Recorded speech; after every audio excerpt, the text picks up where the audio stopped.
Hello everyone, for today's video, magluluto po ako ng sininyahang manok. Okay na yung sibuyas at bawang. So, yung manok. At ito na nga po yung ating pinya. Hiniwalay ko na po siya sa kanyang tubig. Ayan, ilalagay ko yan sa manok. And to taste better. And yan po, maglalagay din ako ng carrots. Okay. At saka ito na nga po pala yung yung binake ko dati nung nakaraan, yung nalo-halo ko po. Yan ang outcome niya po. Ito na ito na nga po yung chicken.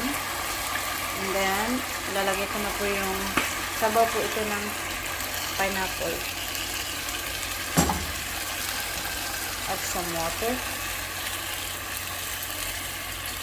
para panluto po dun sa manok. Yan. Wait ko lang po na kumulo and keep it for like maybe 5-10 minutes. Ayan, maglalagay po ako ng bay leaves para mabango. Ilagay ko na rin po yung carrots.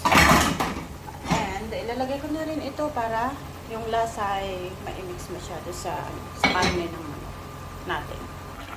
Konting oyster sauce lang po, pampalasa. And hinanda ko na nga po yung aking breakfast habang nag-aan mo din ako ng yung chicken po. So, ayan na nga po yung ating pininyahang manok.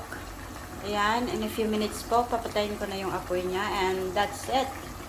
Okay, hindi po ako professional cook, so I just do the way I know I can. And sana po ay panoorin pa rin ninyo. Okay? Have a great day everyone. Follow for more. Thank you for watching.